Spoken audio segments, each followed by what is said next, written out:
Gold ప్రియులకు శుభవార్త. గత కొంతకాలం నుంచి భారీగా పెరిగిన గోల్డ్ రేట్స్ ఇవాళ భారీగా తగ్గాయి. దాదాపు 1100 రూపాయలు తగ్గడంతో హైదరాబాద్ మార్కెట్లో ప్యూర్ గోల్డ్ 86,070 పలుకుతోంది. ఇక 22 క్యారెట్ల గోల్డ్ 78,900 రూపాయలుగా ఉంది. వెండి ధరలో ఎటువంటి మార్పు లేదు. హైదరాబాద్లో కిలో వెండి ధర 1,08,000 రూపాయలుగా ఉంది. గత కొంతకాలంగా నుంచి పెరగడం తప్ప తగ్గడమే తెలియదన్నట్లుగా పెరిగిన గోల్డ్ రేట్ ఇవాళ ఒక్కసారిగా భారీగా దిగివచ్చింది. అంతర్జాతీయ మార్కెట్లో గోల్డ్ రేట్స్ భారీగా తగ్గడంతో ఆ ఎఫెక్ట్ మన మార్కెట్లపై కనిపించింది. నిన్నటితో పోలిస్తే ఔన్స్ గోల్డ్ రేట్ $65 పైగా దిగివచ్చింది. వీకెండ్లో ఇన్వెస్టర్లు ప్రాఫిట్ బుకింగ్కు దిగడంతో ఇవాళ గోల్డ్ రేట్ 1.5% పైగా తగ్గింది. స్పాట్ మార్కెట్లో ఔన్స్ గోల్డ్ $2,884 పలుకుతోంది. యుఎస్ రిటైల్ సేల్స్ డేటా 2 ఏళ్ల కనిష్టానికి పడిపోవడం గోల్డ్ సెంటిమెంట్ను బలహీనపరిచింది. దీంతో అంతర్జాతీయ మార్కెట్లతో పాటు దేశీయ మార్కెట్లో గోల్డ్ రేట్స్ భారీగా తగ్గాయి.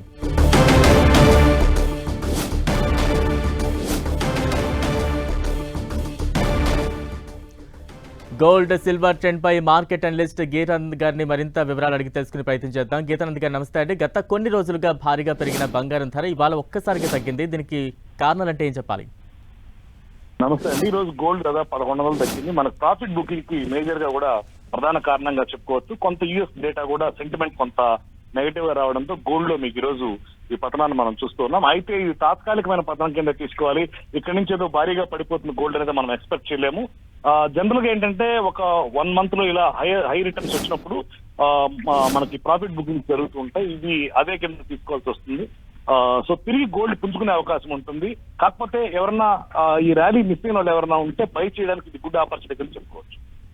గీతానంద్ గారు, అంటే గోల్డ్ పరుగు ఇక ఆగినట్లే మనం భావించవచ్చా, లేక బంగారం ధర మళ్ళీ పెరగచ్చా? రాబోయే రోజుల్లో గోల్డ్ ట్రెండ్ ఎలా ఉండే అవకాశాలు ఉంటాయి? మళ్ళీ పెరగడానికి అవకాశాలు కనపడుతున్నాయి. ప్రస్తుతానికి ఇది తాత్కాలిక ఉపశమనం కింద తీసుకోవాలి. ఇది ట్రెండ్ అనేది అయితే మాత్రం స్టిల్ ఇంకా కూడా అప్ సైడే వెళ్తా ఉన్నటువంటి పరిస్థితి మనకి గోల్డ్ లో. ఇది ఇప్పుడు వచ్చినటువంటి కరెక్షన్ ప్రాఫిట్ బుకింగ్ అవుతుంది. జనరల్ గా పెరుగుతూ పోతున్నటువంటిది మధ్యలో ఒక చిన్న స్వింగ్ కిందకు వచ్చి మళ్ళీ అప్ సైడ్ వెళ్తూ ఉంటుంది. ఎన్ షేప్స్ ఇలా ఫామ్ అవుతూ ఉంటాయి. టెక్నికల్ గా చార్ట్ ప్యాటర్న్స్ లో చెప్పాలంటే ఇది ఆ ప్యాటర్న్ లోనే చెప్పుకోవాల్సి వస్తుంది. తిరిగి గోల్డ్ పుంజుకునే అవకాశాలు ఉన్నాయి. కాకపోతే ర్యాలీ మిస్ అయిన వాళ్ళకి మాత్రం ఇది బయింగ్ ఆపర్చునిటీ కింద తీసుకోవాలి. ఓకే, అంటే ఈ సమయంలో ఇన్వెస్టర్లకు మీరు ఇచ్చే సజెషన్స్ ఏ రకంగా ఉంటాయి? సో ఆల్రెడీ ట్రేడర్స్ ఎవరైనా ఉంటే ప్రాఫిట్ బుక్ చేసుకోవాలంటే బుక్ చేసుకోవచ్చు. ఇంకొక 400 నుంచి 500 పాయింట్ల కరెక్షన్ ఉంటుంది. తర్వాత అక్కడ సపోర్ట్ తీసుకునేటువంటి అవకాశాలు కనపడతాయి. అంటే చాలా మధ్యతరగతి కుటుంబాలు, సామాన్యులు బంగారం రేట్లు తగ్గితే కొనుగోలు చేద్దామంటూ ఎదురు చూస్తూ ఉంటారు. ఇంకాస్త వెయిట్ చేస్తే మంచిదంటారా, లేదంటే ఈ సమయం కొంత కరెక్ట్ సమయం అంటారా?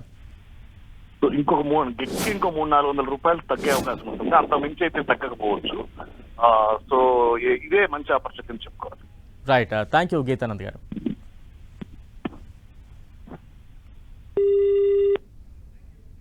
థ్యాంక్ యూ గీతానంద్ గారు.